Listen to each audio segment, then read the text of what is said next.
Iba a decir. Ahí va. Les decía que el propósito de estas clases es poder compartir algunos de los conceptos más que nada teóricos, no todos, claramente, ¿no? Por cuestiones de tiempo, y tampoco no es la idea de que esto sea desarrollar como, digamos, en forma sistemática el conjunto de los conceptos que hay en la materia, sino remarcar o poder compartir algunos. Además de estos espacios, de estas clases que vamos compartiendo, que vamos subiendo al canal de YouTube de lo que es la cátedra, también tenemos las clases específicas de los trabajos prácticos. Ustedes saben que el próximo lunes a las 19, no, perdón, a las 20 horas, A las 20. a las 20 horas tenemos la clase correspondiente al trabajo práctico número 3. Y además de eso, además de esta clase y de esa clase del próximo lunes, estamos compartiendo algunos materiales específicos donde desarrollamos algunos temas, tratando de darles un enfoque un poco más práctico, y que también los estamos subiendo ahí al mismo canal de YouTube de la cátedra. Así que bueno, creo que en conjunto entre todo el material, digamos, más, por supuesto, la bibliografía básica, no nos olvidemos, ¿no? Fundamentalmente Holmgren.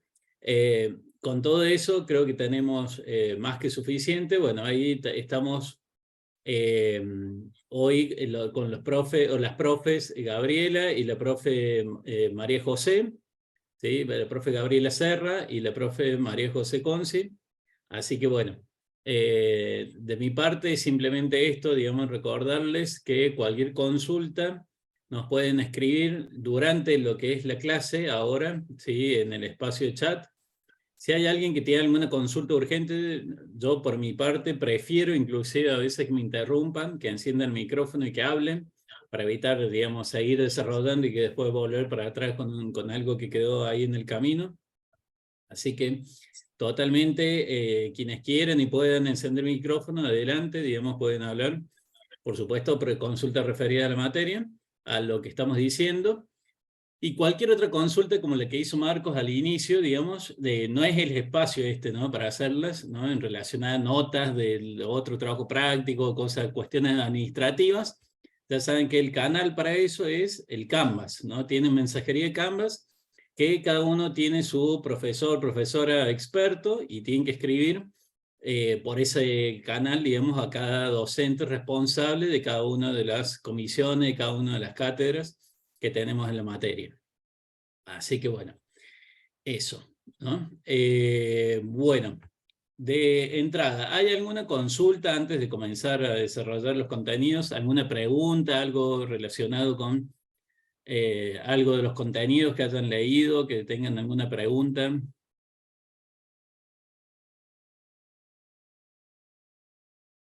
¿No? Bueno, si no, como digo, vamos a ir desarrollando algunos de los contenidos y cualquier cosa lo vamos trabajando ahí. Bueno, muy bien. Bueno, comienzo compartiendo, entonces vamos a comenzar, como para darle un cierto orden a esta clase, vamos a comenzar con el módulo 3. Ustedes saben que en el módulo 3 tenemos desarrollado todo lo que es la temática de gestión presupuestaria, y dentro de lo que es gestión presupuestaria, a nosotros nos interesa fundamentalmente un enfoque muy particular, que es el que le da justamente Holmgren, ¿no? Que es la bibliografía básica que seguimos, que es este enfoque de gestión, ¿no? El enfoque de gestión tiene que ver con pensar el presupuesto, digamos, en sentido integral. Nosotros vamos a rápidamente, digamos, abordar algunas cuestiones más conceptuales para ir más a algunos conceptos particulares, pero como un panorama general, digamos, de lo que implica presupuestar. Bueno, implica tomar conciencia de una determinada situación en un determinado momento. Esto, si pensamos lo que es la economía argentina, es muy específico, ¿no? Cuando uno lee bibliografía internacional, plantea algunas cuestiones generales, pero por cierto que cuando queremos presupuestar en Argentina, lo recomendable es leer autores argentinos, ¿no? Que conocen nuestra realidad en profundidad, sobre todo la realidad de los últimos 40, 50 años, váyanse atrás todo lo que quieran, los grandes cambios permanentes, ¿no? Y la dificultad de lo que implica presupuestar a largo plazo. Digamos, por ahí uno lee bibliografía internacional y hablan de presupuesto estratégico 25 años. Bueno, en Argentina presupuestar, digamos, a largo plazo, digamos, bueno, ok. Presupuestar a largo plazo es 1 año y, a ver, le voy a poner, a ver si pueden, coanfitrión, le pongo a la Majo y a la Gaby, a los profes. Así, cualquier cosa pueden ir viendo el tema de micrófono, algo de eso, ahí va. Bueno, ahí está. Y lo que nosotros entendemos por corto plazo muchas veces es el cortísimo plazo, digamos, uno lee bibliografía de corto plazo, 1 año, bueno, acá corto plazo es, no sé, la semana que viene, ¿no? Básicamente un poco es así nos andamos manejando y en ese sentido, bueno, adaptar un poco esto, entender, digamos, el contexto macro, digamos, a partir de eso, cuestiones generales, en función de lo cual establecer supuestos es complicado, porque justamente presupuestar es establecer supuestos en forma previa y donde uno, a partir de esos supuestos que estableció, digamos, a partir de esa reflexión que realizó, realiza la planificación, realiza la planificación de lo que entiende que va a ocurrir, y luego, bueno, nada, simplemente va ejecutando, digamos, y van justamente tratando de analizar si los objetivos que se planteó efectivamente, digamos, ocurrieron o no, o qué pasó en el medio, ¿no? Entonces, bueno, básicamente esto es un proceso que una vez que inicia no debería terminar, un proceso continuo. Es decir, no es que hago un presupuesto 1 vez por año y se acabó y lo cajoneo, ¿no? Y eso queda ahí como, ¿no? Sino que más bien esto se tiene que traducir en un documento formalizado, también eso es otra cuestión importante, no tiene que ser un Excel de una persona que sea la única que sepa lo que tiene que hacer, sino cuando pensamos en una organización, esto tiene que estar claramente compartido. Tiene, de hecho, todo un procedimiento. En general, mientras más grande la empresa, mayor burocracia, mayor el procedimiento, digamos, para que esto se socialice, se comparta. Y cuando pensamos en gestión presupuestaria, tiene que ser gestión en sentido económico, en sentido financiero y en sentido patrimonial. Es decir, vamos a analizar los conceptos tales como a nivel económico, ventas, costos, gastos. A nivel financiero, los ingresos, los egresos, cómo se va a financiar, cómo va a ser la gestión del capital de trabajo, por ejemplo, ¿no? Y a nivel patrimonial, cuáles serían los bienes que estarían implicados, los bienes y su financiamiento, su estructura de financiamiento, lo vamos a financiar con capital propio o con capital de tercero, básicamente. Y en ese sentido, cuando hablamos, perdón, estuve todo el día renegando con la garganta. En Paraguay está todo el mundo o engripado o en proceso. Vino mi hijo de jardín con todas estas cuestiones, bueno, así que bueno, la estoy peleando a full acá, me acabo de tomar un tecito ahí, bueno. Cuando pensamos presupuestar hablamos de metodologías, que no es que yo hice lo que se me ocurrió, digamos, y nadie más puede adivinar de dónde saqué un número, sino que tienen que ser metodologías que estén especificadas y que tengan referencia, que tengan fuente. Entonces yo decir, por ejemplo, bueno, ¿de dónde saqué que la estimación del combustible? Bueno, acá está el acuerdo del gobierno que decía que iba a incrementarse un 4%, acá está la fuente. ¿De dónde saqué que el dólar? Y bueno, acá está dólar futuro, ¿no? El ROF, lo que sea. Bueno, empezar a citar fuentes y que eso, digamos, tenga algún basamento técnico, no que sea me pintó y ya está. Ahí está, bueno, muchas gracias, Sol, por el aliento. Bueno, ahí va. Bueno, ¿para qué nos sirve presupuestar? Bueno, voy a ir un poco más rápido con esto, así tenemos tiempo para más la parte numérica. Pero bueno, vamos rapidito con esto.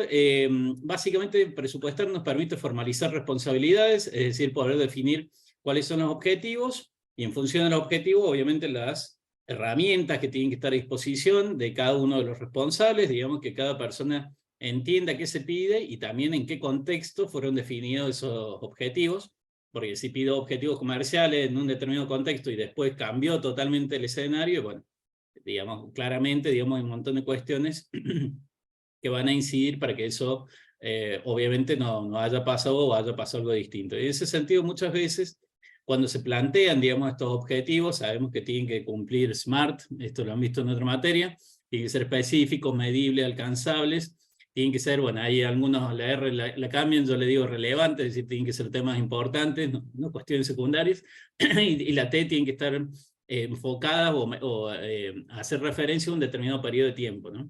Pero además de eso, quizás cuando se definió el objetivo, aunque en ese contexto haya estado bien definido, con los cambios, esto que decíamos, cambios de escenarios, cambio de mercado, cambio de variable, por ejemplo, se pensó que el tipo de cambio iba a ser de una forma, se pensó que la inflación iba a comportarse, iba a ser de un determinado parámetro, un determinado porcentaje, bueno, cambió, y en ese sentido, bueno, a veces lo que hay que revisar es justamente el estándar, el parámetro que se había establecido como objetivo, y quizás no fue el problema en el desempeño, sino digamos que quizás fue necesario revisar algo, o quizá un cambio estructural en la empresa. Bueno, a veces, digamos, hay que mirar no solamente el resultado contra el objetivo, sino que a veces también es necesario, al momento de evaluar, de hacer una gestión presupuestaria, revisar, digamos, en qué contexto fueron construidos esos parámetros.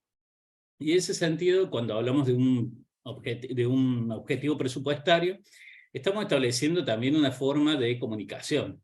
Es decir, hay empresas, esto lo cuento siempre, nos tocó ver algunas empresas multinacionales, fundamentalmente, donde hablaba con una persona acá en Córdoba, y esa persona encendía la compu por la mañana cuando llegaba a trabajar, y ahí tenía toda la información de, bueno, esto es una automotriz, Fiat, ¿no? Que básicamente tenía objetivos que le trasladaban desde otra planta, de otra sede, digamos, porque reportaba a dos países, digamos, a dos sedes en distintos países. Entonces tenía que reportar a México, tenía que reportar a Holanda, y en ninguno de esos casos tenía reuniones con nadie. Directamente abría el compu y ahí tenía todos los objetivos de lo que tenían que hacer el día, en la semana, en el mes, a nivel anual. Y bueno, y esto en ese sentido es suficiente, digamos, y en ese sentido digo que es una herramienta de comunicación, porque les permite coordinarse sin necesidad de tener que estar avisándole a alguien tenés que hacer tal cosa. No, bueno, ya está. Uno ya sabe, digamos, cuáles son las funciones propias del puesto, y en función de los objetivos establecidos que se desprenden de ese presupuesto, bueno, básicamente atender, obviamente siempre atendiendo que pueden haber situaciones, digamos, eventualidades, como dice ahí, digamos, situaciones intermedias que impliquen una cierta adecuación de esos objetivos. Y sobre todo, por ejemplo, si estoy vendiendo ropa de mujer, en mi negocio no puede ser que el jefe de personal dé vacaciones en octubre, que es el Día de la Madre, donde sabemos que todos tenemos que tener todos los empleados y contratar más gente extra para vender. O sea, tiene que haber una coordinación. Si yo tengo que entregar, el jefe de producción tiene materia prima, o sea, un producto que fabricar que sabe que tiene materia prima importada, va a tener que ir a finanzas a decirle, ojo, porque si no tengo esta materia prima, no voy a poder, y sabemos que importar, perdón, es un trámite largo, entonces, y tiene que poner la plata, entonces tienen que ir coordinando, o sea, ojo que voy a necesitar eso. Entonces, ven, producción se comunica con finanzas, producción o ventas se comunica con personal, ¿sí? Porque si no, no vamos a poder cumplir el objetivo, ¿se entiende? Efectivamente, de hecho, esto se suele armar un calendario, digamos, se calendariza el presupuesto, y en ese sentido, digamos, hay responsabilidades. Bueno, ahí dice Marco que trabajó en empresa familiar y que no puede creer la organización y planificación de las multinacionales. Sí. Bueno, son mundos distintos, digamos, ¿no? Pero en ese sentido, digamos, una cuestión de escala, digamos. Uno puede tener también, organizarse un emprendimiento unipersonal y pensarlo desde el momento cero, ¿no? Con un cierto orden. Y así como me ha tocado ver empresas medianas, porque ni siquiera, digamos, pequeñas, empresas medianas que son, uno dice, ¿y esto cómo funciona? ¿No? Uno ve el contador se agarra así en la cabeza y dice, pero bueno, y funciona porque, bueno, el modelo de negocio, digamos, un modelo estable, pero bueno, por supuesto, si se organizara, digamos, ¿no? Si se organizara mejor, claramente los márgenes y sobre todo lo que es el trabajo en productividad, eficiencia, etcétera, serían superiores. Lo que pasa es que a veces, como se suele decir, entra un chorro de dinero así, entonces no hay necesidad de buscar oportunidades de mejora, y cuando ocurren las crisis, ahí sí es cuando, digamos, empiezan, digamos, a hacer este tipo de trabajo, ¿no? Bueno, ahí Ahí Jessica dice Jessica que también Turner, trabaja en comercio, sí. ¿no? Y que justamente tienen esos días claves establecidos, o sea, hay una coordinación entre las áreas, ¿no? Y eso iba a comentar, que por ahí hablamos de los negocios chicos como que no tienen este presupuesto, gestión presupuestaria, pero muchas veces está implícito en esa toma de decisiones diarias que se piensa en el plazo, en el corto, en el mediano y en el largo, sin llevarlo a un Excel o a un papel o a donde sea. Entonces, sí está esa organización y está buenísimo llevarlo y materializarlo de esta forma de presupuesto, en Es forma que sí, presupuesto, para que no ¿no? se escape nada, para que no se escape nada, es muy importante la presupuestación. Y por ejemplo, disculpa Mariana una cosita, cuando estábamos viendo los primeros dos impactos, que era el impacto de la, digamos, digamos, de la evaluación del desempeño, yo no le puedo decir por qué no hiciste tal cosa o por qué no cumpliste con un objetivo si nunca se lo dije. Si nunca le dije tenemos que llegar a tal nivel de venta. Entonces nunca lo voy a poder evaluar si no le comunique en un presupuesto cuáles son los objetivos de la empresa. Entonces van a ver que los presupuestos tienen que hacerse de toda la organización. Si bien tenemos niveles, pero todos tienen que participar. Y ahora el profe se los va a decir acá, cuando lo armamos. No, y en ese sentido está bueno esto porque en general uno dice los objetivos están muy atados a lo comercial, y es cierto, por supuesto, pero los objetivos, y así como vamos a ver en el presupuesto, esto corresponde a todas las funciones de la empresa. Y eso digo en general porque el comercial, digamos, se le tiene más claro, digamos, los objetivos, porque justamente son objetivos que son mucho más fácilmente cuantificables, medibles, seguibles, ¿no? Pero todas las funciones, por ejemplo, uno puede pensar funciones de soporte o de servicio, de apoyo, como se les dice, funciones de gestión humana, funciones específicas de sistemas, funciones administrativas en general, ¿no? Todo lo, digamos, todo de alguna forma puede ser medible, y en ese sentido, a nosotros cuando le damos este enfoque de gestión, tiene, digamos, su correlato, es decir, permanentemente, esto lo veíamos en el módulo 1, cuando hablábamos de cadena de valor, digamos, el incumplimiento de una cierta área, el ejemplo que ponía el profe recién de una importación, ¿no? Si se atrasa, digamos, el área de compra o el área de comercio exterior en alguna gestión, ¿no? Y bueno, va a perjudicar al área logística, pero sobre todo va a perjudicar a la producción, suponiendo que la empresa, digamos, dependiera de ese material que tiene que llegar en tiempo y forma, y por algún problema, digamos, ocurrió en el medio, y bueno, esto, digamos, puede generar que no se cumpla con los clientes, no se cumpla con todos los programas que siguen, digamos, con compromisos de marketing, con compromisos comerciales, con compromisos de distribución, logística, futuro, etc. Entonces, bueno, en ese sentido, cuando hablamos de presupuestar, hacemos referencia a ese encadenamiento, ¿no? A esa lógica de dependencia y de que todas las áreas de alguna forma están claramente relacionadas. Bueno, me costó tragar, perdón, ahí va. Cuando decía de esto de clasificaciones, cuando decía de estas clasificaciones, sí, ahí está.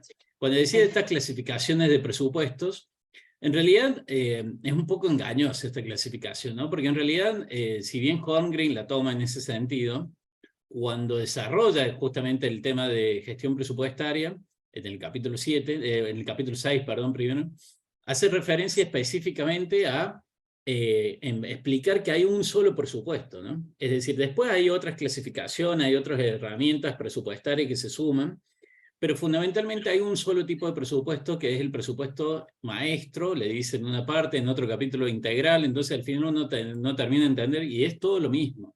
El presupuesto es maestro, integral, o fijo, o estático, como le quieren decir, es el único presupuesto que en definitiva, digamos, puede sumársele todas las otras herramientas presupuestarias. Y en realidad, esto que dice presupuesto flexible es una herramienta de control presupuestario, ¿no? La herramienta de control presupuestario, que vamos a analizar cuando veamos variaciones, hace referencia a controlar lo que habíamos presupuestado con lo que realmente pasó.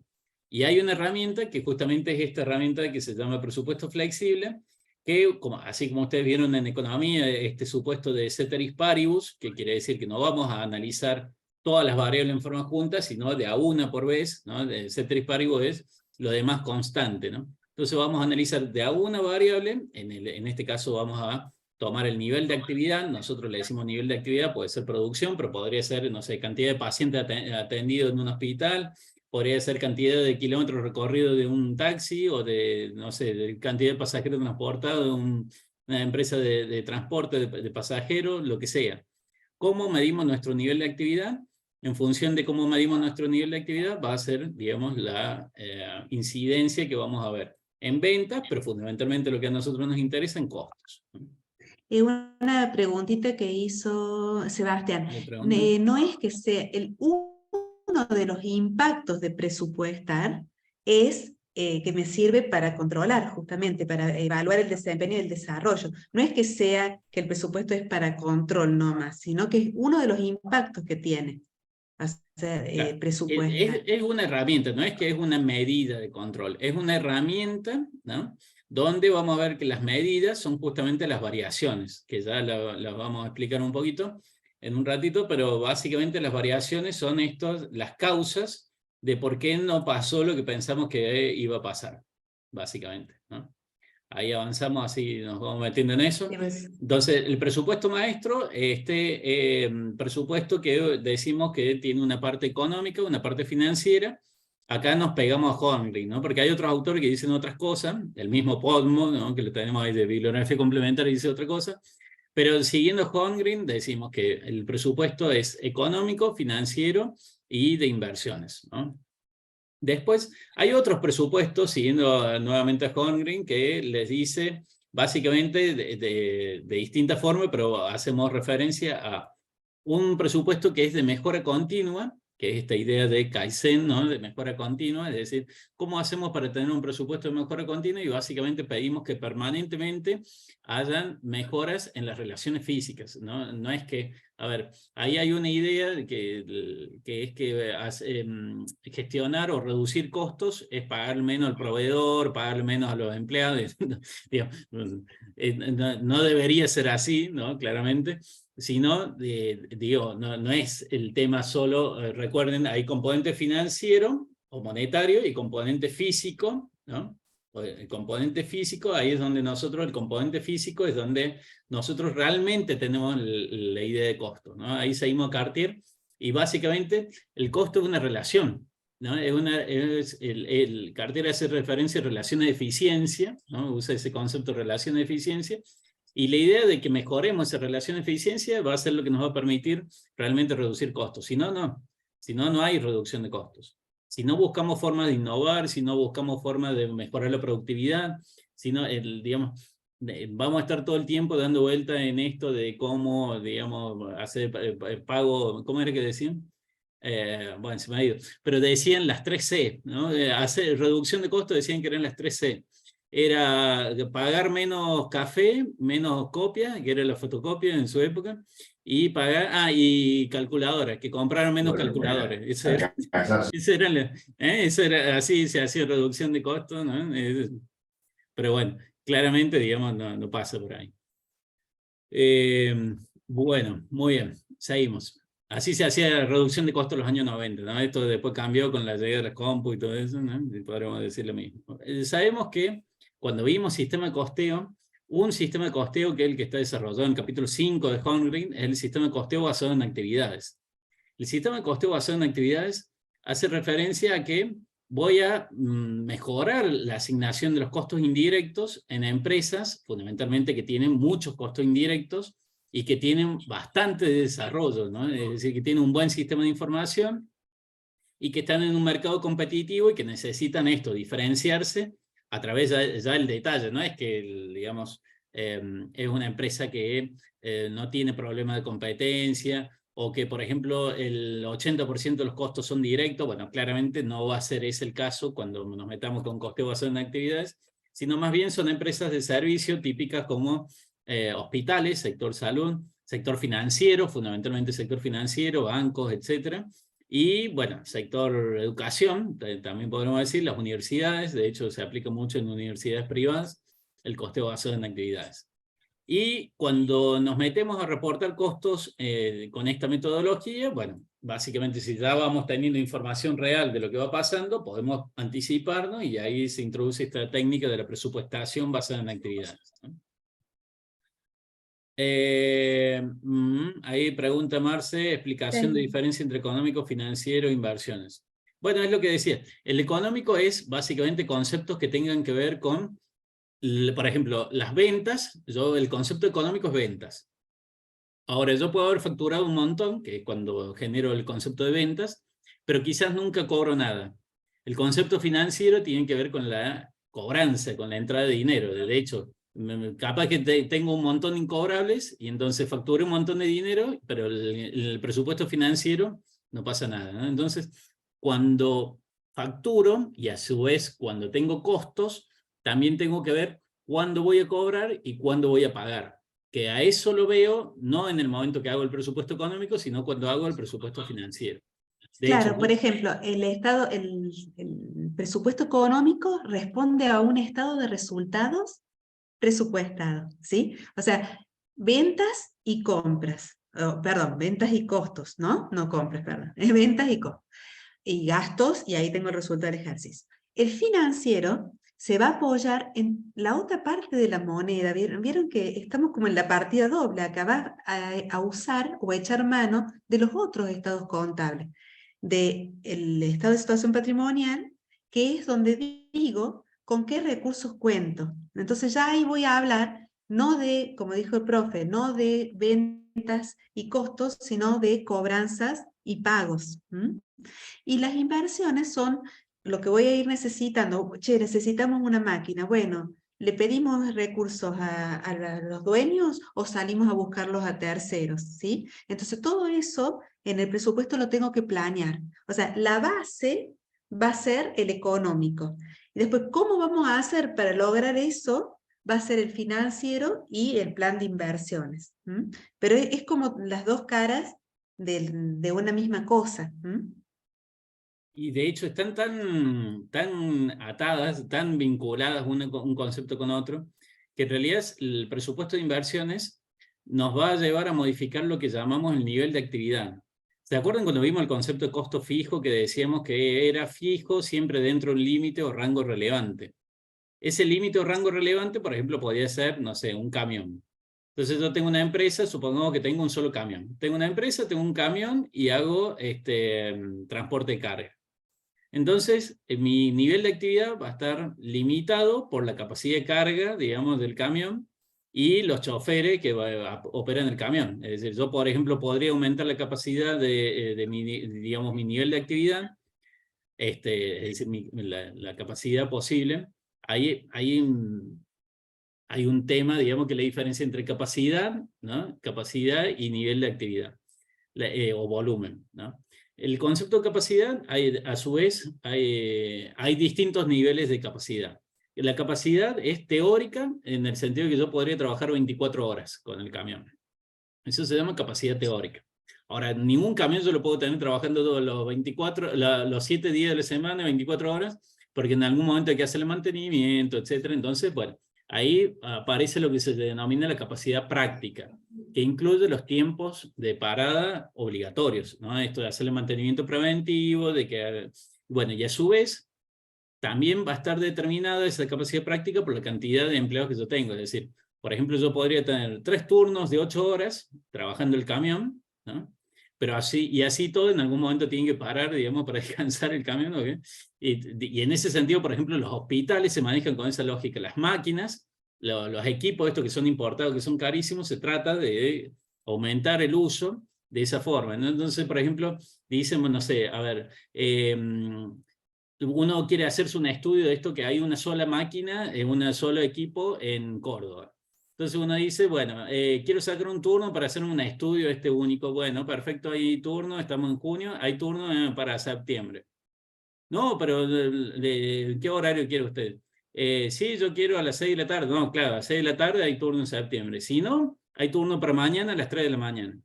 Entonces, tratar de dirigir, ¿no? De utilizar esa ociosidad de esa maquinaria, digamos, en función de turnos que están condicionados por las prácticas denominadas culturales o de uso, ¿no? La gente está acostumbrada a ir en ciertos horarios, por ejemplo, que son pico, que son los horarios entre las 5 y las 9 de la noche, son los horarios que más se utilizan, digamos, que la gente sale a trabajar y que va a hacerse ese tipo de estudios.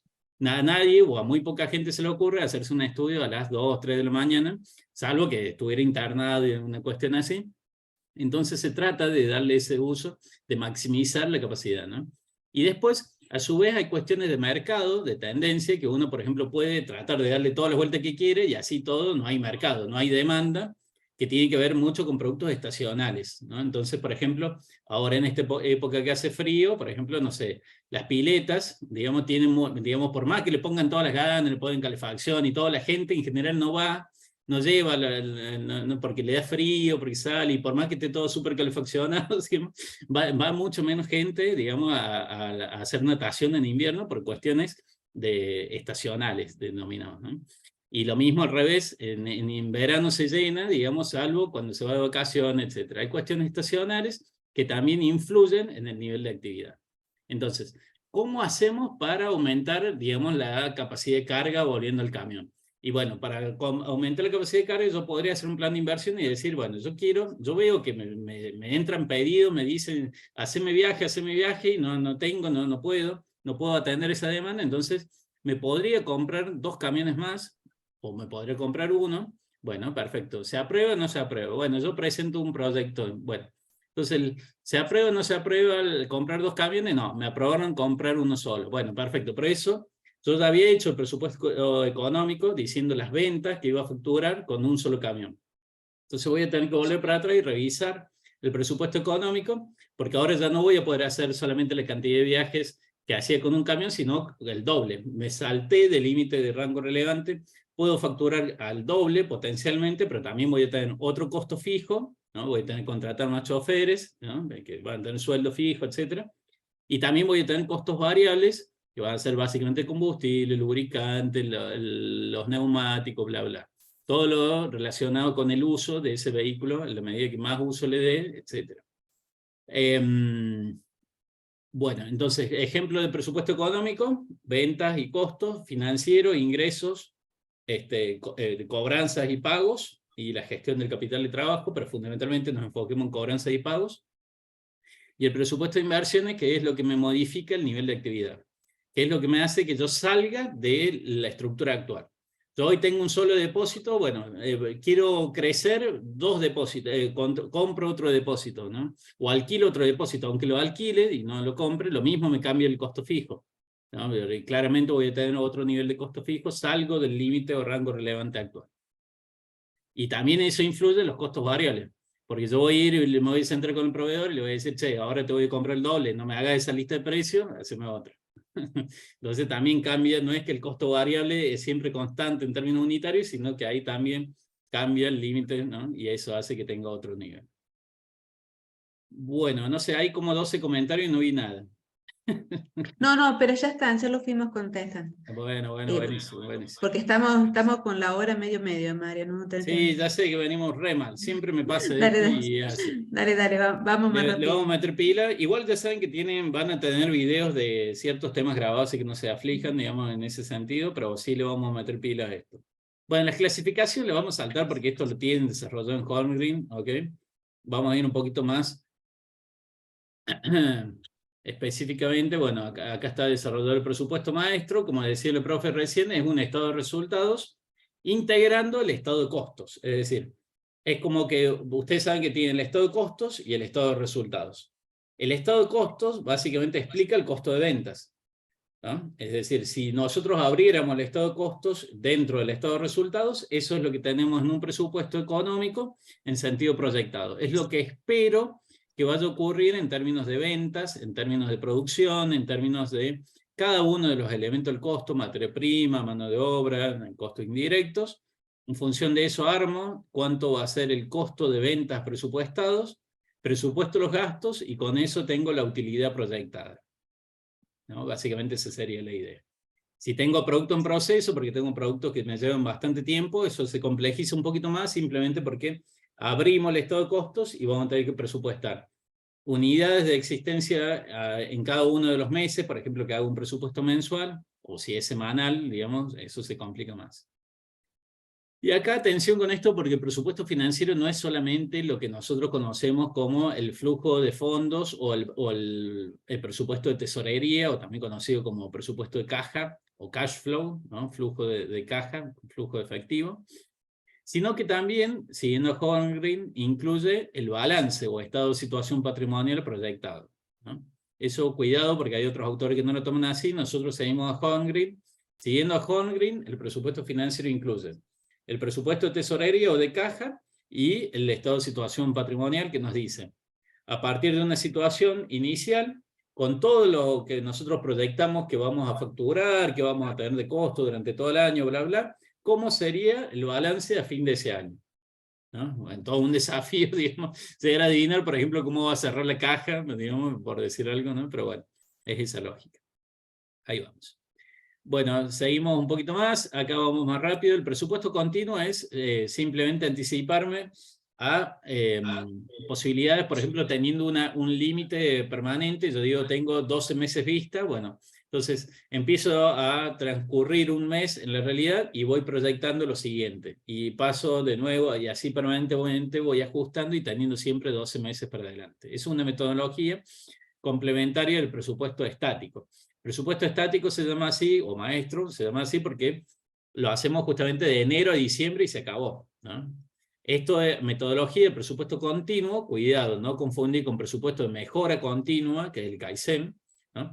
El presupuesto continuo va actualizando esto siempre para adelante.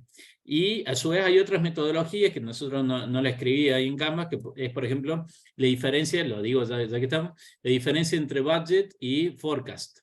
Budget sería, o budget, ¿no? Se escribe B larga U, D, G, E, T. Budget es el presupuesto estático. Yo presupuesto de enero a diciembre y se acabó.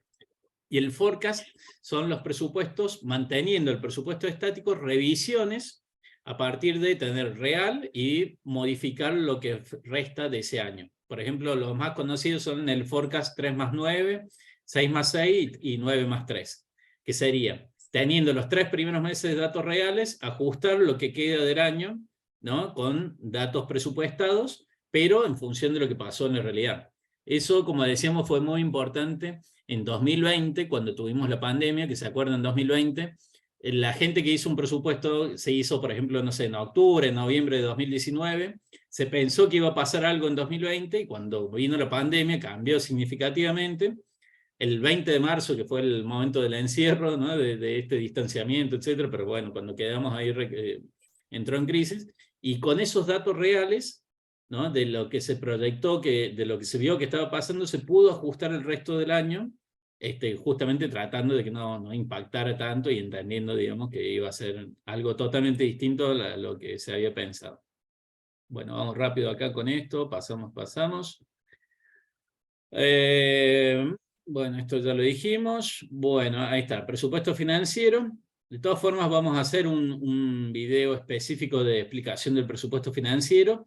Y de hecho, el próximo lunes tiene la clase de trabajo práctico 3, donde se va a explicar esto, el presupuesto financiero.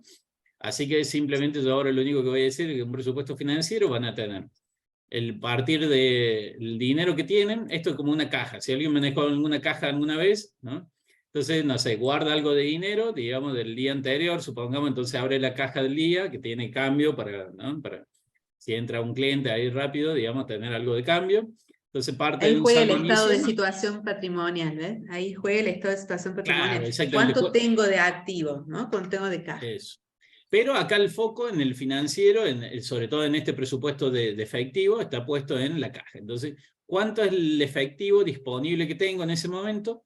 ¿Cuánto es lo que espero que entre, por ejemplo, en el día? Supongamos que la caja del día. ¿Cuánto espero cobrar durante el día? ¿Tengo que pagarle a alguien? Bueno, ver, digamos, los pagos que tengo previstos, compromisos que tenía asumidos, ¿no? Pasa a cobrarme, bla, bla. Y en función de eso, bueno, no puedo cerrar con la caja en cero. Tengo que tener algo al día siguiente nuevamente para empezar, ¿no? Con efectivo. Entonces, ver, por ejemplo, si en función de esto, supongamos que yo parto de una cantidad de dinero y tengo que cerrar la caja con la misma cantidad de dinero. Parto, por decir algo, de, no sé, 50.000 pesos y tengo que cerrar con 50.000 para que al otro día empiece con 50.000 con cambio, por si tengo que pagar algo, digamos, a primera hora, lo que sea, y tener para dar.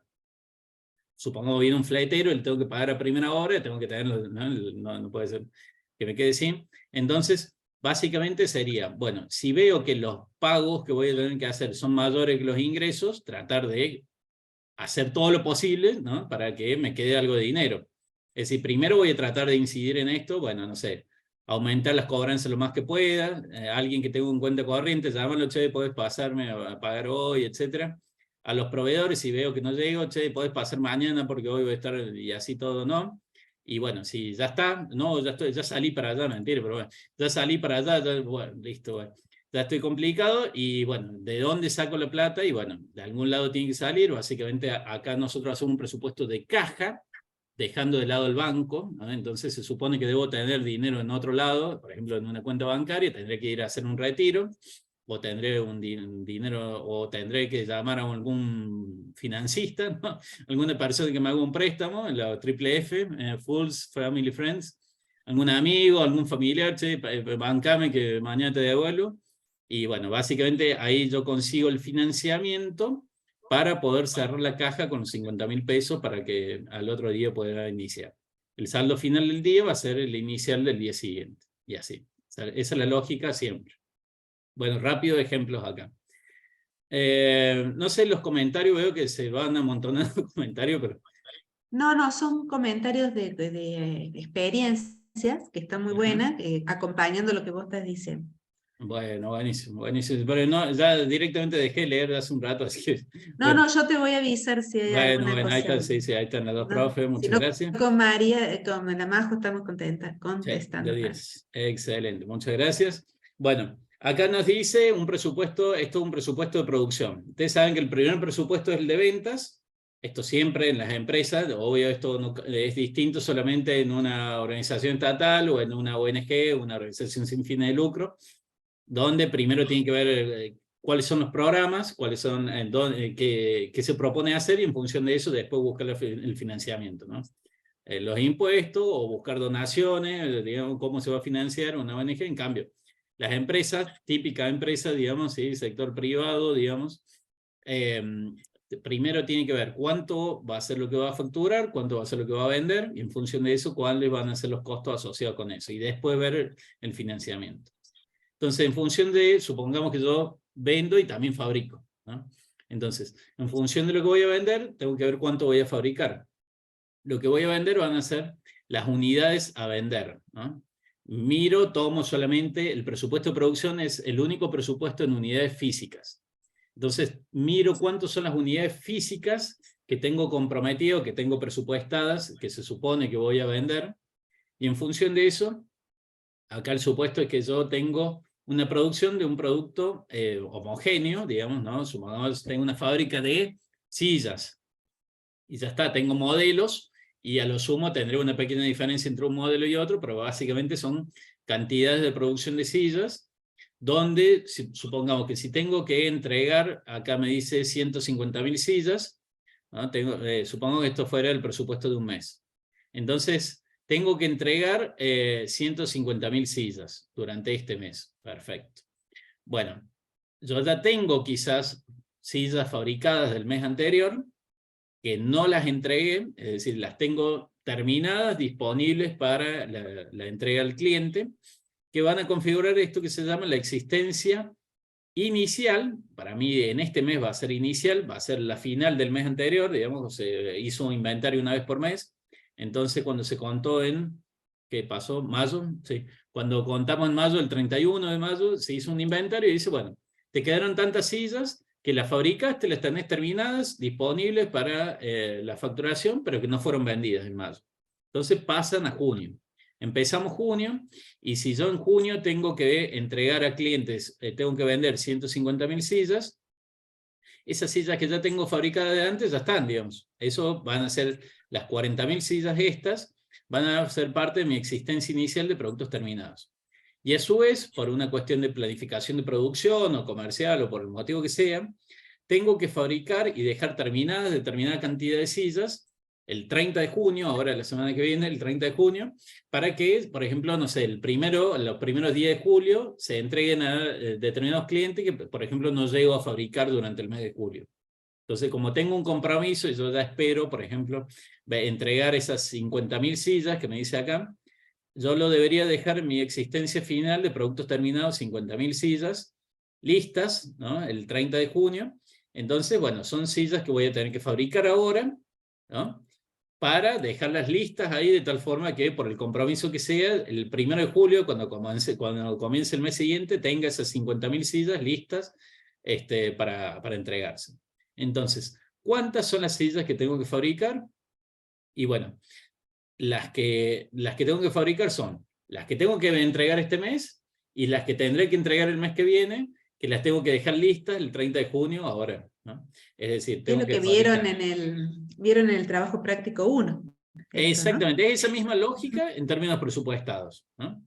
Es esa misma lógica en términos presupuestados. Tengo que fabricar las unidades que voy a vender este mes, la existencia final de productos terminados, y tengo que descontar las que ya fabriqué el mes pasado, en mayo, que ya las tengo. Entonces tendré que fabricar solamente 160.000. ¿Ok? Bueno, si hay alguna pregunta me avisan, yo avanzo. En este otro ejemplo me dice que tengo que fabricar 1.500 unidades. Acá ya me dice, se supone que yo ya hice el presupuesto de producción, y me dice, haciendo esta lógica de que parto de las unidades de vender, y en función de la existencia final y la inicial, determino cuánto tengo que fabricar. Acá me dice, bueno, acá tenés que fabricar 1.500. Muy bien. Bueno, supongamos que para cada silla se requieren 10 pies de... Bueno, acá puse kilos. Supongo que sean, estoy fabricando sillas de guatambú. Entonces, para cada silla necesito 10 pies de madera, de guatambú, siguiendo con el ejemplo, no sé si este es el ejemplo que estaba en campo. Bueno, 10 kilos, entonces 10 pies de guatambú, supongamos que fueran, entonces por cada silla, y como cada pie de guatambú me cuesta $2, entonces ¿cuánto va a ser el costo de materia prima? Y bueno, es simple, digamos, si tengo que fabricar 1.500 sillas, y cada silla lleva 10 pies de guatambú, y cada pie de guatambú me cuesta $2, y entonces tendré un costo de materia prima de $30.000. Acá lo importante de esto es estos dos primeros conceptos, es decir, esto que dice cantidad de unidades a producir multiplicado por la cantidad de materia prima por cada unidad que voy a producir, eso se llama la cantidad necesaria de materia prima. Es una cantidad expresada en unidades de materia prima. Es decir, en este ejemplo, supongamos acá dice kilos, supongamos que fuera kilo, o los pies de guatambú que yo mencioné recién, se simplifican, ustedes ven, se simplifica unidades de materia prima, con unidades de producto terminado con unidades, ¿no?, de producto, y me va a quedar expresado en kilos de materia prima en este ejemplo. Serían 1.500 sillas por 10 pies de guatambú por silla, entonces tendría que comprar, o más bien tendría de costo, 15.000 pies de guatambú, ¿no? Ese sería el ejemplo, ¿no? O 15.000 kilos, si ven lo que dice. Sí. Son las menos 10, ¿no? Sí, por ahí si vamos. porque no vamos a ver nada del 4. No, le hacemos un cacho más. No, le hacemos un poquito más. No, acá no tenemos restricción de 1 hora, acá lo manejamos nosotros. Igual que no sea tan largo, pero sí le damos un poquito más. Bueno, en este otro ejemplo dice, sabiendo que la existencia final de materia prima es 5.000 kilos, la cantidad necesaria a consumir de materia prima se entiende desde 7.000 kilos, es decir, acá ya me da esto que decía recién. Yo acá tenía el dato de las unidades a producir y la cantidad de materia prima por unidad a producir. Eso decíamos que esta, la multiplicación de estos dos conceptos se llama cantidad necesaria de materia prima. Acá directamente me da la cantidad necesaria de materia prima, me dice que es 100.000 kilos, ¿no? La cantidad necesaria, recordemos el costo de lo normal necesario, de todo lo que decíamos, la cantidad necesaria es 7.000 kilos. Y bueno, simplemente si necesito para producir una determinada cantidad, tendré que ver si esa cantidad no la tengo de antes, es decir, no la compré de antes, hice un acopio, por ejemplo, de materiales, lo tengo ahí, no lo utilicé antes, entonces, supongamos al mes de mayo, cuando se hizo el inventario, el 31 de mayo, bueno, tengo determinada cantidad de materia prima. En este ejemplo me dice que tengo solamente 2.000 kilos, estoy medio en el horno, ¿no? Porque después, por una cuestión de logística, de producción, de no sé qué, me dice que a fin de mes tengo que quedarme con una cantidad, es decir, en mi almacén de materiales debería tener 5.000 kilos, es decir, tengo que comprar tanta cantidad que fabrique todo lo que tengo que fabricar, descontando los materiales que ya tengo, pero que me quede una determinada cantidad de materiales por el motivo que sea, porque dicen que va a haber piquete, que me van a cerrar la ruta, que yo necesito que la gente siga trabajando, se va el proveedor de vacaciones, hay problemas en la importación, viene retraso, entonces no, compra, no, que la gente no se quede de brazos cruzados, entonces me abastezco, es decir, consigo determinada cantidad de materia prima por cuestiones mías, de decisiones de producción o logísticas, y digo, de existencia final que te queden 5.000 kilos, ¿no?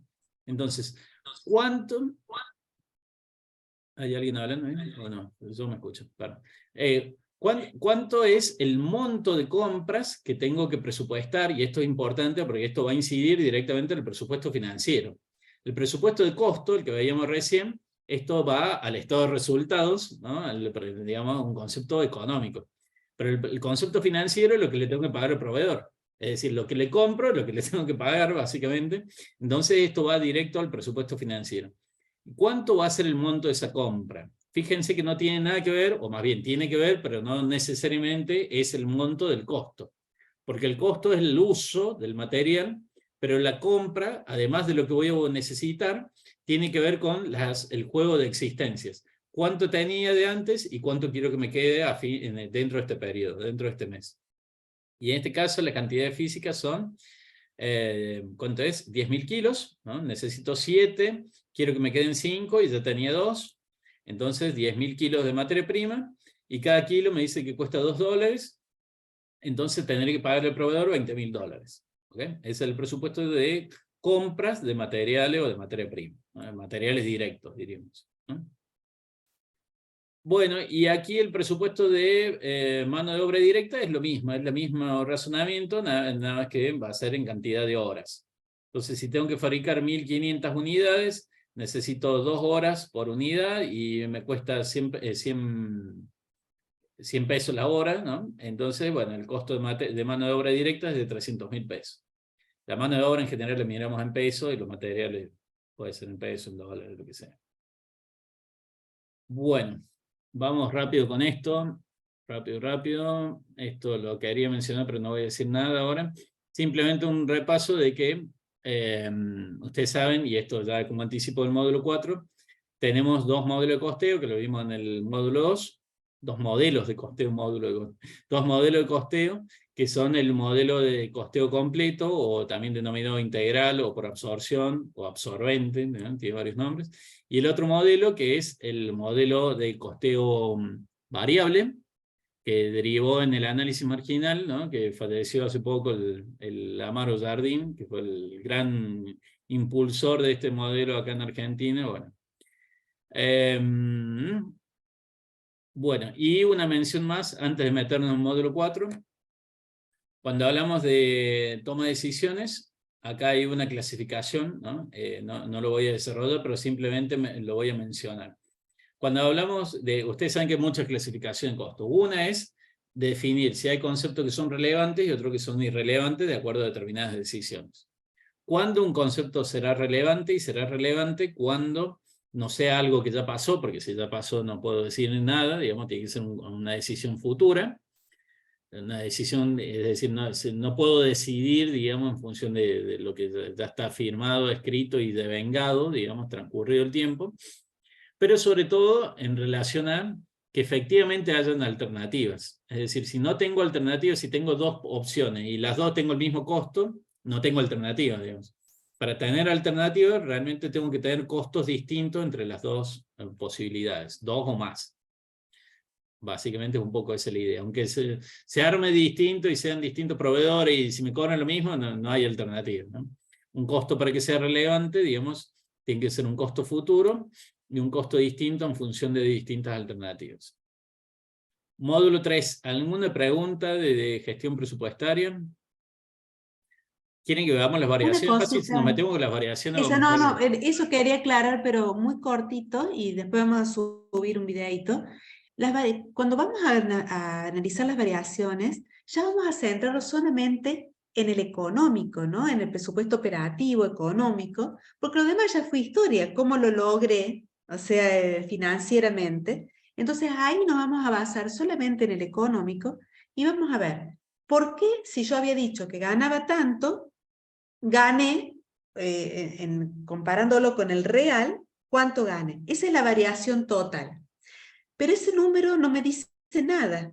Entonces lo vamos a desmenuzar en las variaciones en la variación, esa variación total, que va a ser la variación volumen, que ya lo vamos a ver, eso ahí está poniendo el profe. Sí, si no vamos a lo decimos construir. rapidito. Porque... Sí, lo que quiero mostrarles es cómo se construye el presupuesto flexible, que eso es, digamos, lo más difícil. Para poder desmenuzar esto, vamos a construir lo que se llama el presupuesto flexible, que de presupuesto tiene el nombre nomás en realidad, porque lo vamos a hacer tomando todo lo presupuestado, ¿sí? Todos los datos presupuestados del precio, del producto, creo que ahí está. Sí, lo pongo ahí. Ahí está. El precio del producto, vamos a tener ¿ven? Ahí, bueno. Sí, lo adelanto hasta el ejemplo, así Sí. porque si no... Vamos a tener el precio del producto, vamos a tener los costos y las cantidades también, o sea, vamos a tener el costo de la materia prima y la cantidad de materia prima que habíamos presupuestado. Lo único que vamos a tomar de la realidad va a ser el nivel de actividad. Ven que en el primer ejemplo el nivel de actividad en el presupuesto era 15.000. Al lado, Maren. Claro, sí, se habían presupuestado 15 y la realidad fueron 12. Entonces, pero fíjense que de la realidad tomo esos 12 nomás, pero todo lo demás trabajo con lo presupuestado. Todo esto y de en bloque, ahí, todo viene acá, igual. ¿ven? Que todo igual. Lo único que cambio es el nivel de actividad. Y con eso voy a responder, a ver, vos que me decís que no tenés diferencia, o sea, que no te hubiera pasado nada, o mejor dicho, le pregunto a alguien que le di dinero para que hiciera un negocio. Le digo, ¿por qué ganaste 100 pesos menos? O como en el caso de acá, ganaste 110.000 pesos menos. No, lo que pasa es que me pusieron una competencia al lado, entonces vendí la mitad o menos de lo que te dije que iba a vender. Che, ¿te confundiste solamente en eso? A ver, vamos a hacer la prueba.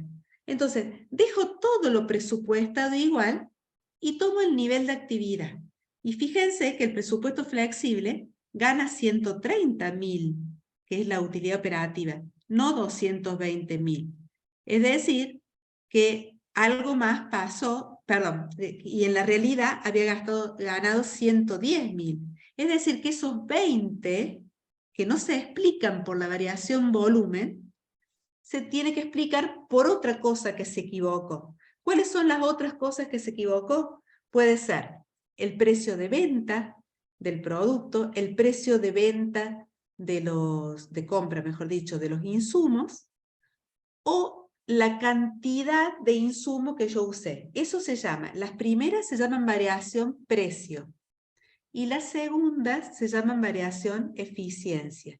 La suma de esas dos, que pueden ser favorables o desfavorables, va a ser la variación flexible y va a explicar las otras cosas que se equivocó esta persona cuando presupuesto, que no era solamente el volumen. No era la diferencia entre que vendí 12 en realidad y había presupuestado 15. Algo más también se equivocó.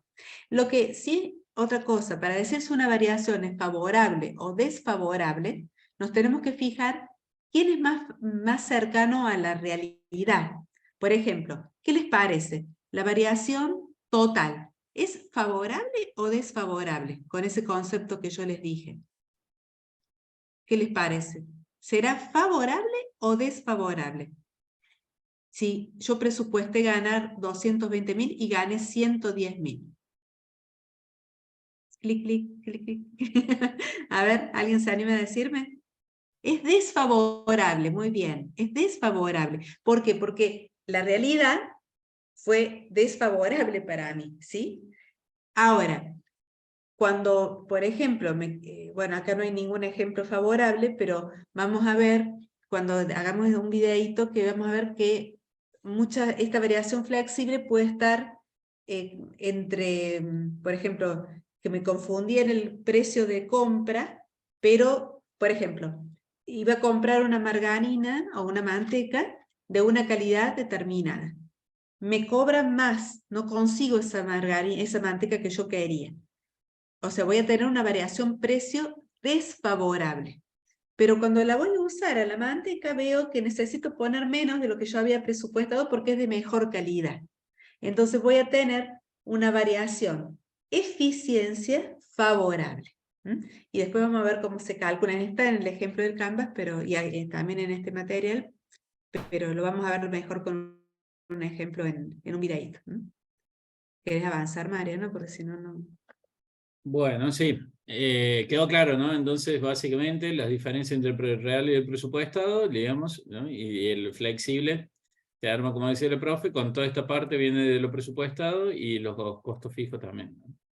Y la diferencia, bueno, serán básicamente entre lo real O y sea, lo presupuestado. hay que desmenuzarlo con la... Y es materia prima por materia prima, se tiene que analizar, mano de obra, todo uno por uno, lo que compone el costo Claro. del producto, ¿no? Insumo por insumo, digamos, solo nos enfocamos en costos directos para hacer variación precio y variación eficiencia, porque las variaciones de costos indirectos ya las vimos en módulo 2. Acá en este módulo nos enfocamos solo en variaciones en costos directos. Bueno, muy bien. Franco, ¿entendiste eso de cómo funciona el presupuesto flexible? Que ahora veo la pregunta, ¿se entendió, verdad? No sé si muchas la hizo gracias. antes. Ah, bien, no sabía si la había hecho antes o después de la pregunta. Bien. Vamos a meternos con el módulo 4, vamos rapidito con el módulo 4. El módulo 4 tenemos básicamente herramientas para toma de decisiones, dentro de las cuales la principal es el modelo costo, volumen de utilidad. Este modelo, que está en el capítulo 3 de Holmgren, hace referencia básicamente a una herramienta muy conocida como punto de equilibrio, pero va mucho más allá del punto de equilibrio. El punto de equilibrio es una sola situación de varias que podemos analizar a partir de este modelo. Bueno, el modelo es una simplificación, un modelo es una simplificación de la realidad, dentro de la cual, para que se cumplan, digamos, los pronósticos, ¿no? Las proyecciones de este modelo, se tienen que cumplir estos supuestos, que son supuestos bastante fuertes. Es decir, básicamente, ¿qué hace estos supuestos? Y bueno, nos dicen que, bueno, vamos a trabajar con un solo producto, o a lo sumo, si tenemos distintos productos, se tiene que cumplir una mezcla de ventas. Es decir, que si vendo, por ejemplo, 2 productos y hoy vendo 100, y digo mitad y mitad, bueno, será 50 y 50, y entonces si mañana vendo 200, para que esto siga siendo válido, tendré que vender 100 y 100. La mezcla, el mix de ventas no debería modificarse. También, digamos, otro supuesto muy fuerte es el tema de que no se tiene en cuenta el valor del dinero en el tiempo. Esto quiere decir para nosotros no solamente efecto financiero, sino hoy en Argentina, que lo tenemos mucho más incorporado, el efecto también, además del efecto financiero, en la tasa, ¿no? Relacionada con las variaciones de precio. Las variaciones de precio, y nosotros que también por ahí pensamos entre dólar y todas estas cuestiones, no hay variaciones de tipo de cambio, es decir, no hay ninguna alteración. Un peso hoy será un peso mañana, ¿no? En ese sentido, muchas veces lo que se hace es tratar de simplificar razonando en dólares esto, o directamente analizarlo por una situación puntual. O, por ejemplo, tengo un cliente que, no sé, todos los meses le cambia la mezcla de ventas, porque te vende un montón de productos y todos los meses por ahí vende más de uno, más de otro. Entonces cambia la mezcla de venta, le cambian los costos fijos, porque los costos fijos por definición no es que no cambien. Son fijos porque no cambian en función del nivel de actividad, pero no es que no se modifiquen por otros motivos, ¿no?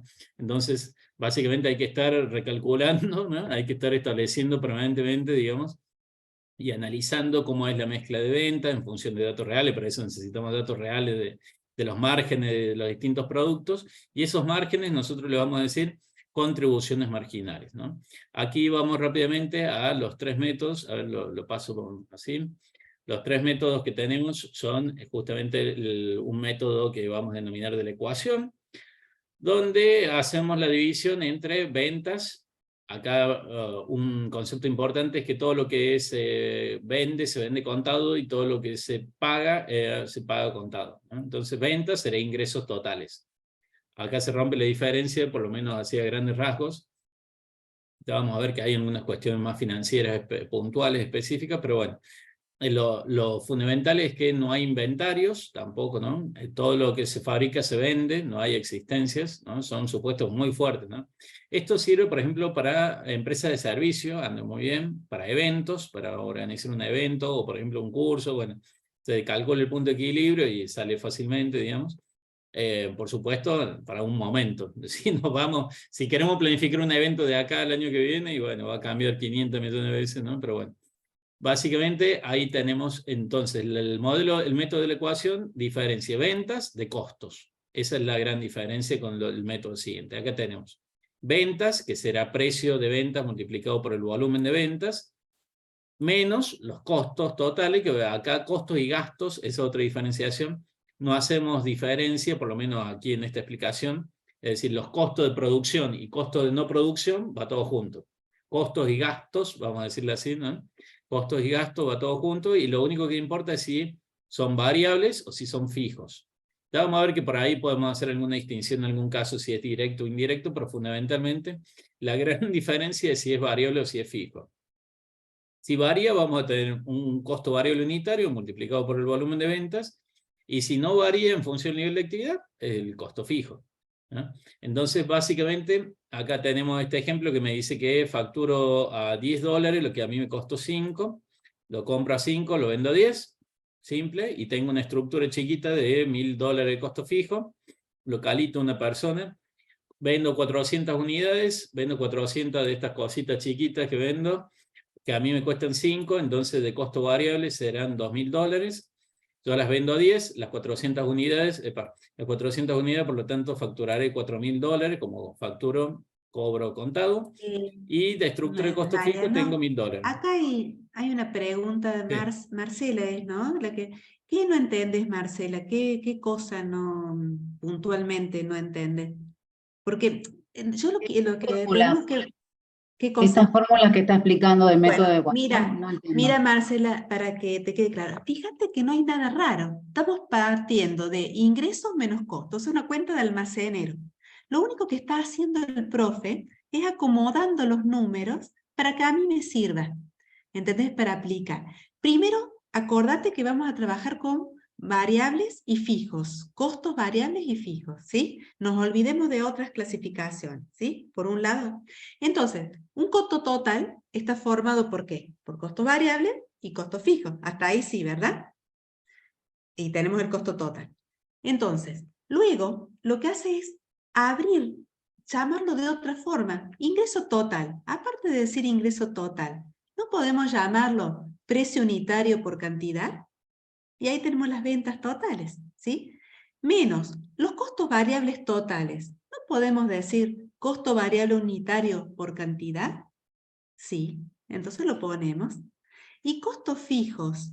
¿Por qué no los multiplico por la unidad? Porque el costo fijo es fijo independientemente de las unidades que yo venda. Entonces, es eso nada más la fórmula. Partimos de ingreso total menos costo total y lo vamos abriendo para que a mí me sirva, pero no hemos cambiado, o sea, la base está, diría un director técnico. O sea, la base es la misma, simplemente lo abrí, lo llamé de otra forma. ¿Ahí te quedó mejor, Marce? Marce, ¿se entendió mejor allí?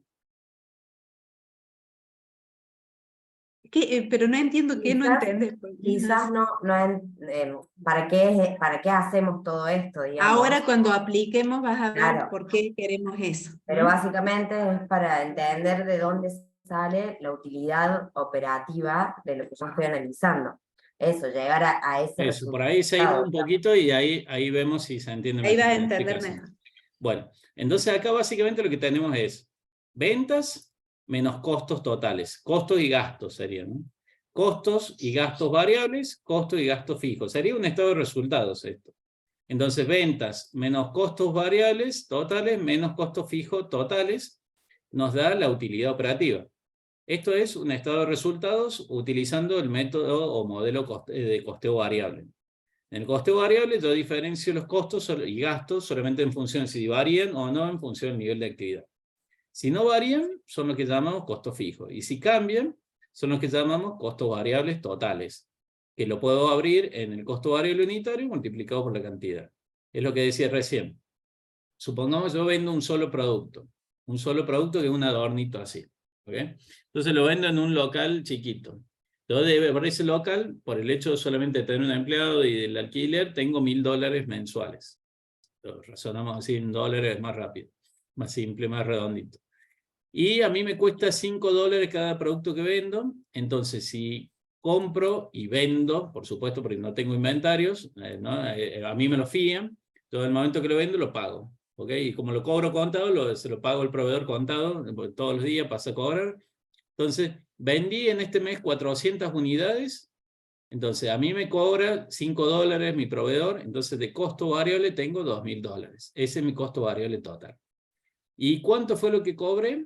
Y bueno, yo vendí las 400 unidades, yo las cobré a $10, entonces mi facturación y mi ingreso, a su vez, fue de $4000. Pero ese no es el resultado total, porque a su vez dijimos que yo tengo costo fijo por el alquiler, por el empleado, etcétera, los servicios, lo que sea. Entonces yo pago $1000 por mes. Lo pago por mes, independientemente de que venda o no venda, venda más, menos, nada, ¿no? $1000.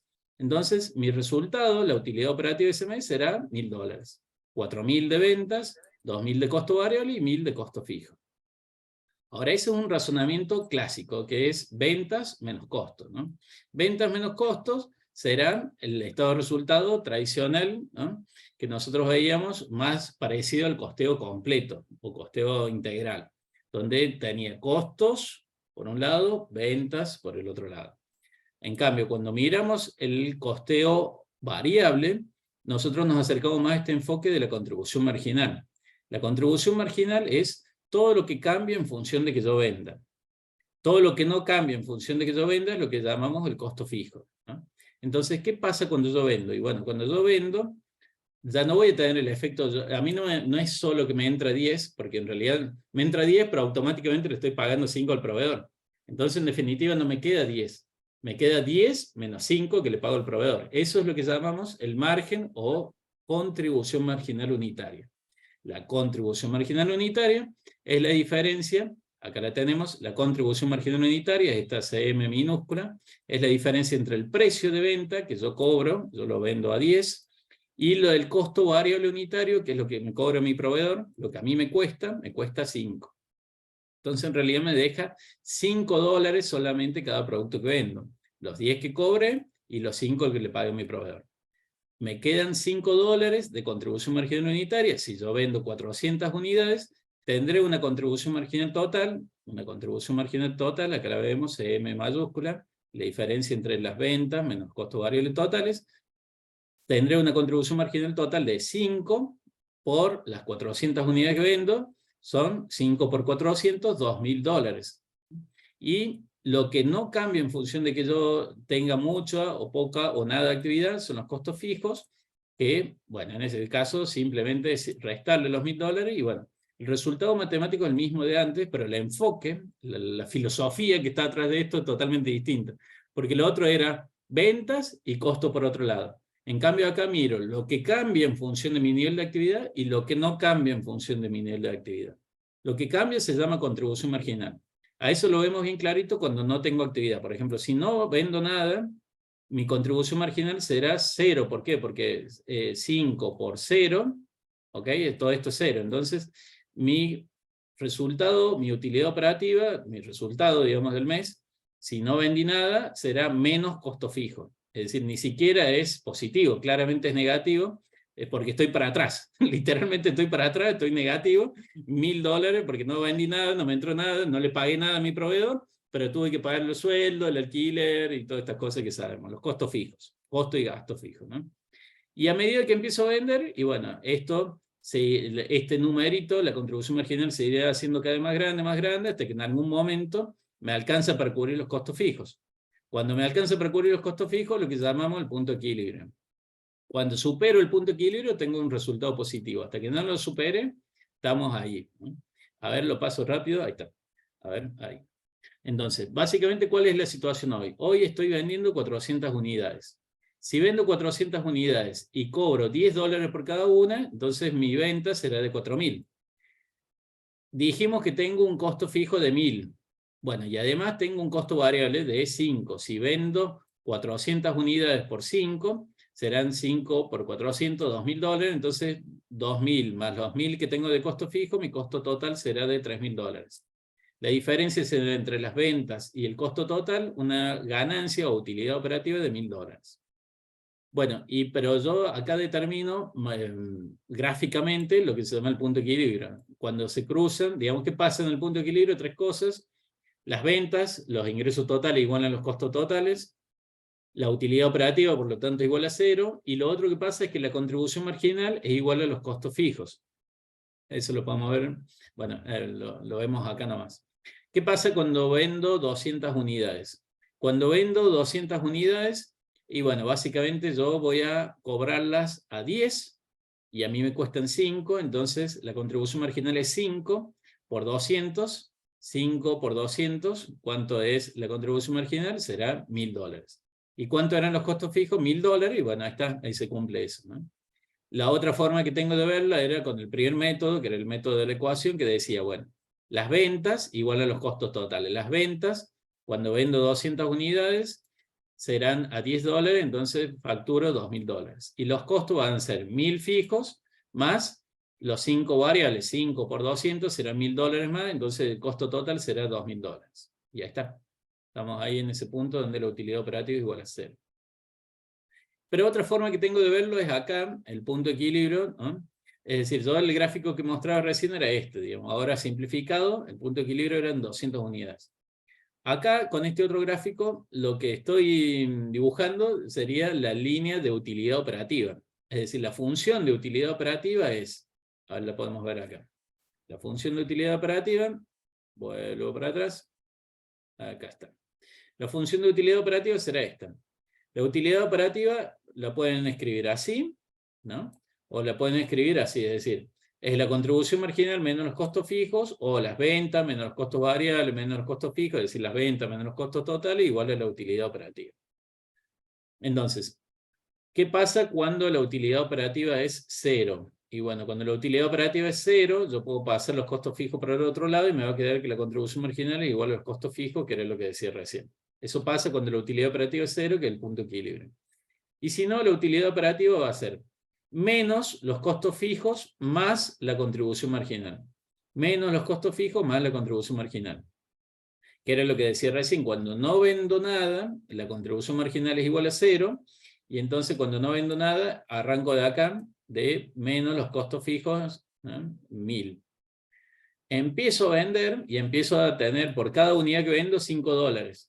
Entonces me va aumentando 5, 5, 5, hasta que vendo 200 unidades, y entonces los $5 que me quedan de diferencia entre el precio y el costo variable unitario, multiplicado por las 200 unidades que vendí, me dejan $1000 de margen, de contribución marginal. Pero como los costos fijos son 1000, y bueno, ahí estamos en el punto de equilibrio. La utilidad operativa en ese punto es 0. Vendo 201 unidades, y la contribución marginal será entonces de 1005, ¿ah? 201 unidades será 1005, y los costos fijos son 1000, entonces me quedan $5 de ganancia, y a partir de ahí voy aumentando. ¿Okay? A la derecha estoy en la zona de ganancia, a la izquierda zona de pérdida, estamos por atrás.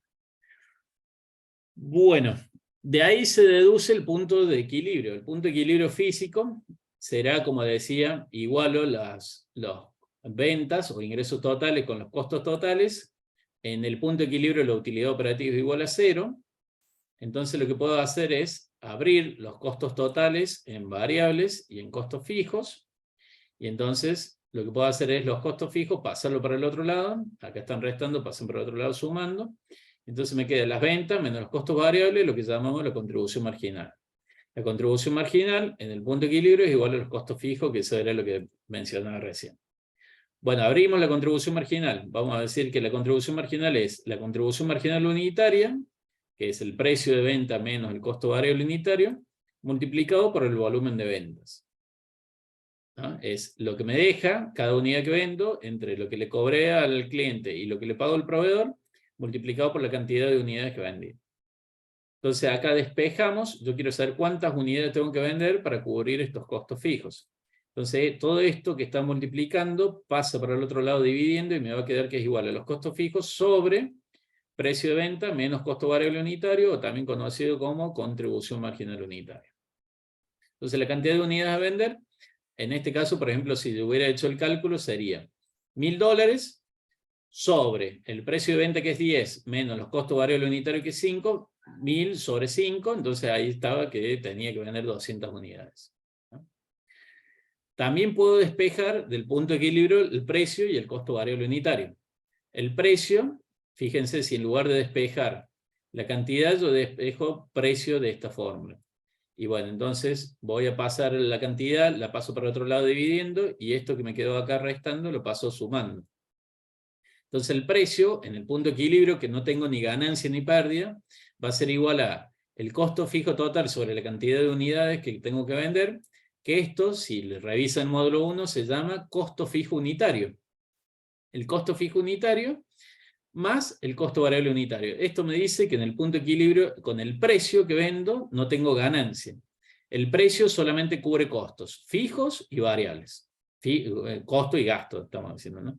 El precio solamente cubre costo y no me deja nada de ganancia. Tampoco me deja menos, me alcanza justo para cubrir los costos, tanto los fijos como los variables.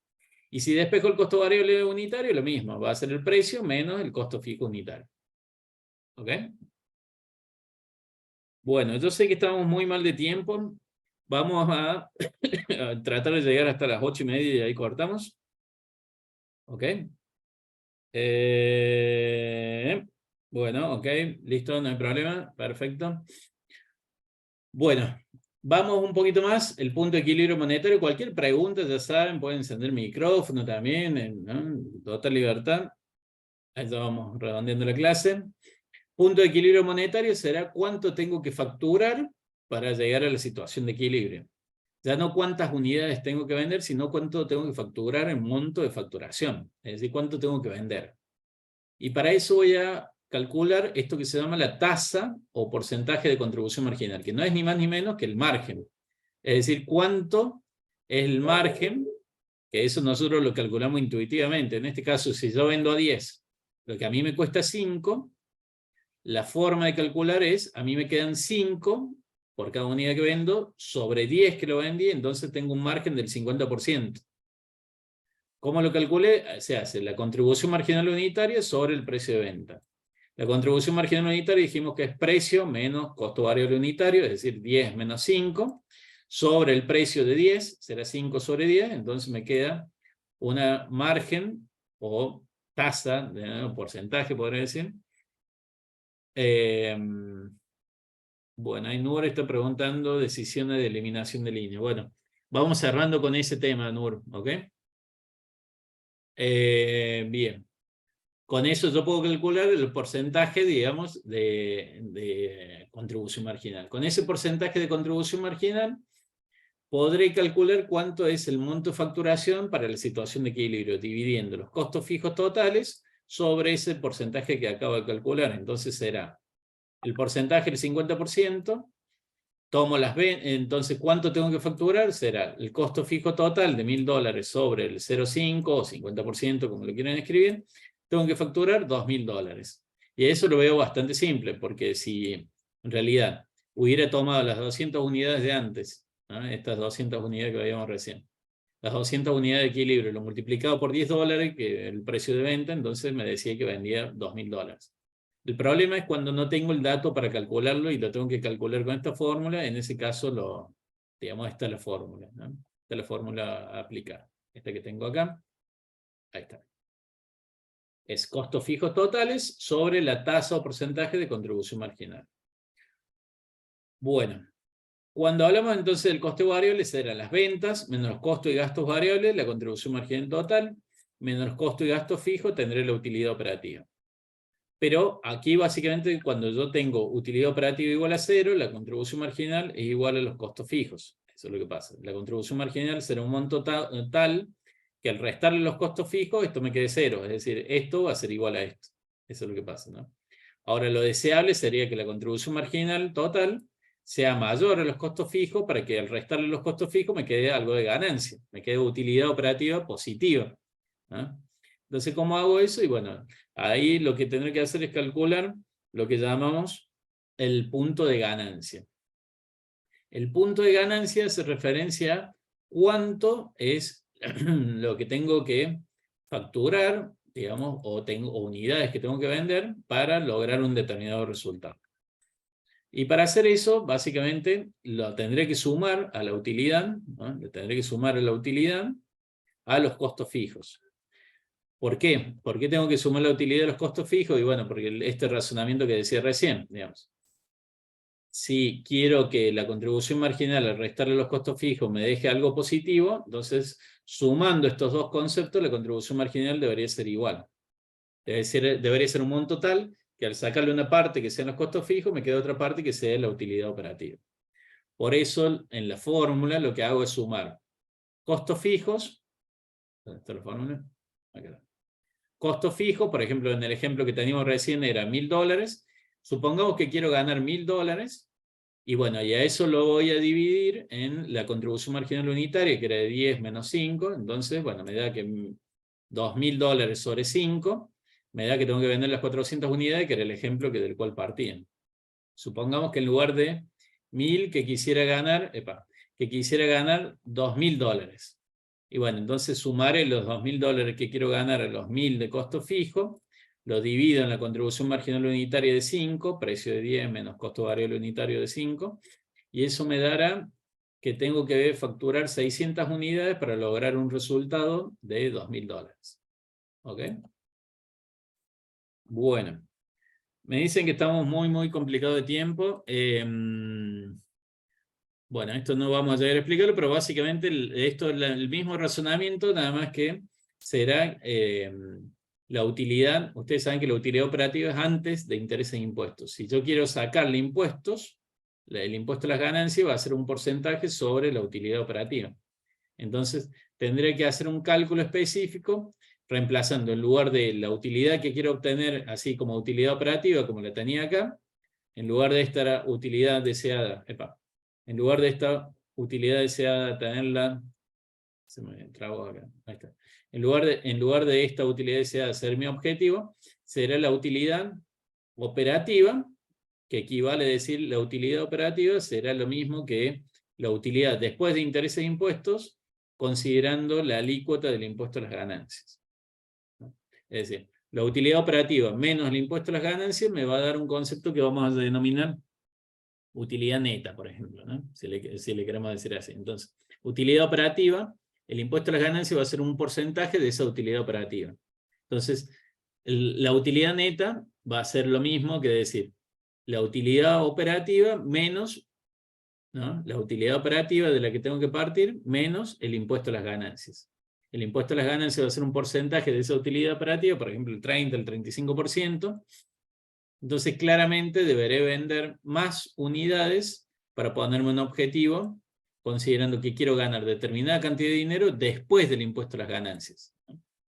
Que es básicamente lo que planteo acá en este ejemplo. Digo, bueno, ¿cuánto tendría que vender si la tasa de impuesto a las ganancias fuera el 35% y yo lo mismo quiero ganar $1000?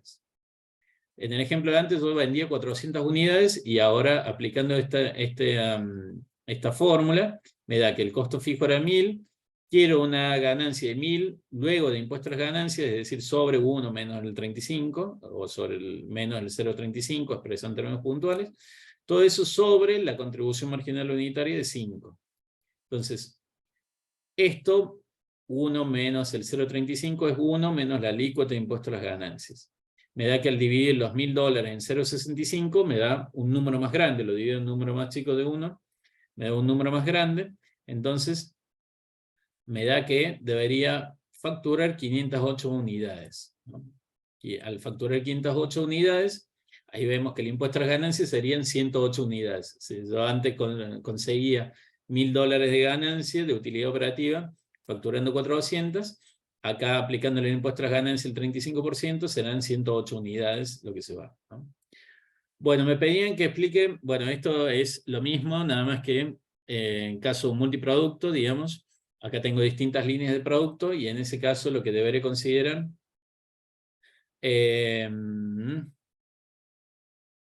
bueno, no sé, cualquier consulta específica académica les pido que me escriban por Canvas directamente, ¿no? O al profe experto que tengan, que hagan, digo, para evitar más consultas, porque ya estamos muy complicados de tiempo, veo que siguen entrando alguna consulta puntual académica. Consulta académica, escriban por Canvas directamente y así vamos. Bueno, la mezcla de costo, volumen, utilidad, ustedes acá tienen, digamos, los porcentajes de las distintas líneas de producto con distintas contribuciones marginales. Bueno, lo importante para estos casos es la contribución marginal promedio ponderada, es decir, cuánto me deja de contribución cada línea de producto y cuál es la participación de cada línea de producto. Por ejemplo, esta que me deja $1,50 de diferencia entre lo que facturo y lo que me cuesta, pero participa en la empresa con un 20% dentro del total de la facturación, es decir, el total de unidades, el 20% que vendo son de esta línea C. Entonces, aportará un promedio, que es una contribución marginal promedio, pero no promedio simple, sino ponderado por las participaciones de cada línea de producto en la facturación, participa con 30 centavos de dólar. Entonces, la contribución marginal promedio ponderado de la empresa será de $1,40. Por ejemplo, acá, esta línea A me dejaba $2 cada unidad que vendo, pero como el 30% de las unidades que vendo corresponde a esta línea A, aporta un promedio ponderado de contribución marginal unitaria de 60 centavos de dólar, ¿no? Entonces, por ejemplo, si los costos fijos fueron 140.000, la contribución marginal promedio ponderada es de $1,40, deberé vender 100.000 unidades. Con lo cual, respetando cuánto tengo que vender de cada línea de producto, y bueno, la línea A participa en un 30%, por lo tanto me dejaba $2, entonces multiplicado por las 30.000 unidades que debería vender de la línea A, me dará una contribución marginal total de $60.000. Y así, ¿no? Tengo ahí, sumando todas las contribuciones marginales, que iguala el total de contribución marginal total de la empresa de 140.000 a los costos fijos, y por lo tanto estoy en el punto de equilibrio. ¿Okay? Bueno, último comentario que me hacían en relación a decisiones. Bueno, acá hay otro concepto importante, que es el tema del margen de seguridad. Esto lo dejo para que lo vean directamente. Me voy haciendo una pregunta ¿de qué era la pregunta? Para quitar un producto de la línea, o sea... Bueno, acá está. Vamos a línea de producto, acá está. Supongamos este ejercicio, un supermercado que quiere discontinuar una línea de producto. Entonces, dice que esa línea le deja 700.000 pesos de contribución marginal total, una línea, ¿no? Es decir, la contribución marginal total será la diferencia entre lo que factura y los costos variables de la línea. Y hay otras dos líneas de producto que le dejan 1.000.000 de pesos cada una. Entonces dicen, che, vamos a dividir y vamos a asignar los costos fijos comunes. Lo vamos a asignar en partes iguales, no considerando la facturación o los costos o la cantidad de gente. No, vamos a dividirlo en 3 partes iguales. Hay 3 líneas. Entonces vamos a asignarle 800.000 pesos a cada línea. Si le asigno 800.000 y esta línea tiene una contribución marginal de 700, entonces me está haciendo perder 100 lucas. Y las otras dos líneas, que tienen una contribución marginal de 1.000.000 y le asigno un costo fijo de 800, veo que ganan 200.000 pesos. Entonces digo, bueno, eliminemos esta línea que me está haciendo perder plata. Por cada mes que pasa, pierdo 100.000 pesos, supongamos. Bueno, el problema del razonamiento ese es que justamente estoy asignando costos comunes. En realidad, los costos comunes, si yo eliminara esa línea, los costos comunes, supongo que fueran los gastos, por ejemplo, de los sueldos de los gerentes, de la parte administrativa, de un depósito común, ¿no? Entonces, esos costos no se van a modificar por el hecho de que yo elimine una línea. Seguiré teniendo los mismos sueldos de los gerentes y todo igual. Entonces, esos 800.000 por 3 va a ser 8 por 3, 24, será 1.200.000 para las dos líneas que quedan. Entonces lo que voy a ver es que en realidad tenía un costo fijo de 2.400.000, ¿no? Que al tener 3 líneas, lo dividí entre 8, le asignaba 800.000 pesos a cada una, y si elimino esa línea, lo que estoy haciendo, digamos, es perder plata. ¿Por qué? Porque originalmente tenía 2 líneas con una contribución marginal de 1.000.000, entonces tenía 2 millones, y otra línea que me dejaba 700.000 de contribución marginal, entonces tenía 2.700.000, ¿no?, de contribución marginal. Con un costo fijo de 800.000 por 3, será 2.400.000, entonces estaba ganando 300.000 pesos.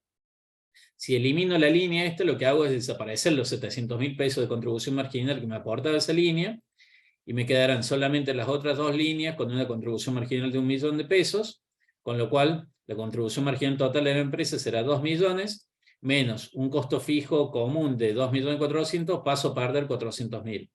Es decir, los 700.000 pesos que me aportaba esa línea desaparecieron. De ganar 300.000, paso a perder 400.000. ¿Ah? Un poco esa es la idea de un poco análisis. la regla para decidir si sacar un producto de la línea o no, es si tiene contribución marginal negativa. Acá tiene positiva y lo quieren sacar, y van a cometer un error por lo que dice el profe. Y muchas veces un producto que tiene contribución marginal negativa, conviene mantenerlo porque es un producto que atrae la venta de otros productos, por ejemplo. Entonces, pero vos decís, no, si no me está aportando nada, ventas menos costo, esa sería una decisión para eliminar ese producto. O sea, Sí. Igual el criterio, para que quede claro, siempre que un si la contribución producto marginal es aporte negativa. contribución marginal Salvo, positiva, hay que mantenerlo. Esa es la regla, digamos. claro. Y si es negativo, ver si no es un producto que me atrae la venta de otros productos. ¿Sí? Claro, esos son ya Entonces, elementos cualitativos, digamos, pero la regla cuantitativa es, si un elemento aporta contribución marginal positiva, hay que mantenerlo. Y después hay otra decisión que es la de factor escaso, ¿no?, que ese también lo tienen. Que ahí lo que se mira es cuál aporta más contribución marginal por unidad de factor escaso. Pero ya estamos viendo entre dos productos que aportan contribución marginal, ¿no? Lo que se trata de ver cuál aporta más por unidad de factor escaso, por ejemplo, por hora, por persona, por empleado. Por ahí tienen el videíto que hiciste vos, está explicando eso al final del módulo. Está todavía ese video, increíble. Sí, Bueno, está. bueno, muy bien. Bueno, gente, muchísimas gracias, nos recontrapasamos de tiempo, mil disculpas por pasarnos, pero bueno, me parece que era necesario poder explicar bien. A ver, dejo de compartir acá. Cualquier consulta ya saben que nos escriben por Canvas, estamos en contacto por ese medio y bueno, nada, en breve subimos esta clase ahí al canal de YouTube de la cátedra, así que gracias por haberse sumado, gracias a los profes, gracias profe Gaby, gracias profe Majo, seguimos en contacto, muchas gracias, nos vemos. Muchas gracias.